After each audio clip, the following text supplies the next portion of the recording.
Hey guys, it's Alan Watson at Golf Plus, and I'm actually in my Dothan store today, and we've been doing this What's in the Bag series with all the guys here at the shop, and so I guess it's my turn. So let me show you what I got. First thing is my driver, of course, and I'm using last year's model Callaway Epic Max LS. I have ordered one of the new ones, the Rogue ST, and it just has not come yet. Obviously, inventory's been a little tough with a lot of these companies. So even guys like me who are on staff with Callaway don't always get everything. I got my head cover yesterday, which was pretty funny. I got my head cover and a t-shirt in the mail from Callaway that says professional staff on it, but no head yet. So anyway, so I've got the Epic Max LS. It's a 10.5 and I have it set to that loft because I like to get the ball up in the air quickly initially. And then I have the face set neutral. And then you can see that my weight is set just about 1 inch left of dead neutral because I do tend to hit a little pull cut. But anyway, I'm using the new graphite design UB 7X shaft. I get a lot better feel out of this shaft than some of the things that I've tried in the past, and I still get the control that I like. But man, the feel of this shaft is just unbelievable. So anyway, that's the driver. For 3-wood, in this bag, a little different in my Florida bag. I keep a couple of different bags. But anyway, in this bag, I've got the Epic Speed.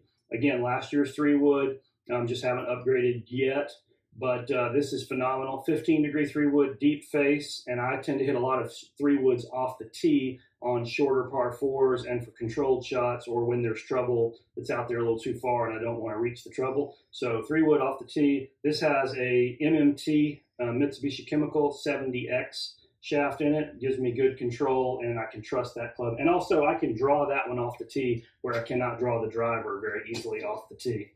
3-iron is a Callaway X-Forged UT. So it's a crossover type iron.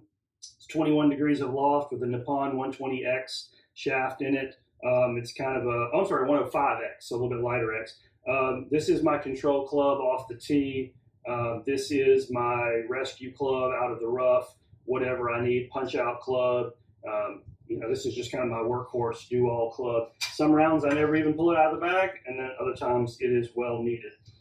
So my irons are this year's Callaway Apex Pro irons.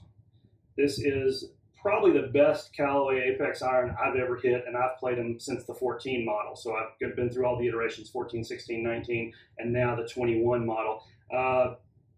This club gives me control, feel, distance is pretty good. I mean, they're more traditionally lofted, but I strike down on the ball pretty hard, so they get up in the air and get moving. I'm using Project X LS 6.5 extra stiff shafts and pure grips on everything. I love pure grip, just has the best feel. But this, going back to this shaft, higher launch, which I don't really need, but I like the way this shaft sort of pops, and the feel off of that shaft with this smaller head, phenomenal. So love that. So that's 4-iron through pitching wedge in the bag with that with the Apex Pro. My wedges are Callaway Mac Daddy 5 Jaws wedges, and they are in the raw finish. So you can see a little bit of rust on the heads. They are raw. They have not, there's no chrome, nothing like that on there. So even the faces, I'll kind of show you, the faces are kind of getting nasty.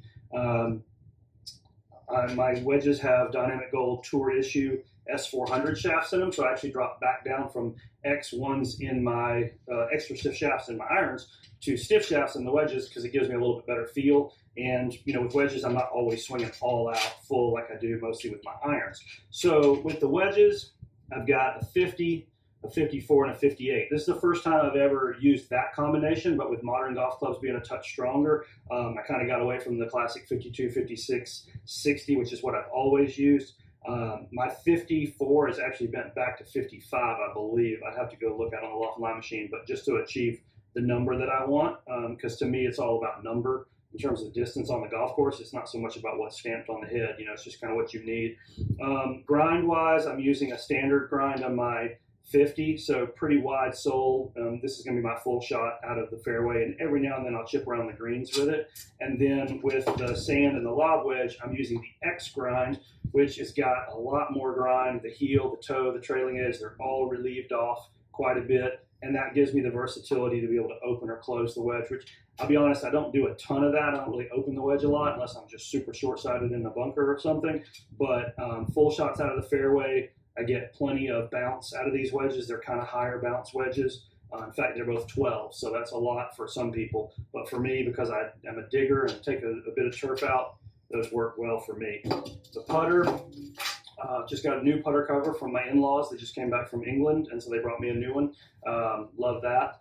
My putter covers change every 2 or 3 rounds. I'm using a Bettinardi.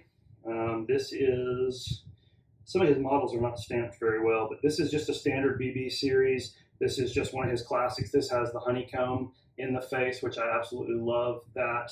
The milling pattern is gorgeous, but what really matters with a putter, of course, is feel. And so I love the Bettinardi putter because of the feel, the ball coming off the face. It's got sort of a frosted finish shaft, and a green grip kind of looks cool together, and the paint fill matches with the green. This is a classic Anser style, heel toe, one sight line. Generally, I prefer a sight line on the top, but with this putter, I don't even seem to notice the sight line one way or the other. And I'm putting pretty well with it, and I just love the look and love the feel.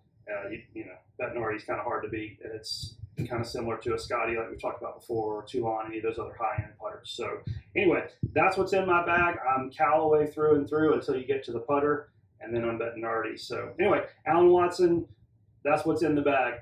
Let's go hit some shots. Hey guys, if you like our videos and you like the content that we're creating, we'd love to have you subscribe, hit the like button, check out some of our older videos, go back through our archives. We've got all kinds of cool stuff for you. And also comment and let us know what you want to see in the future, and we'll create new videos just for you.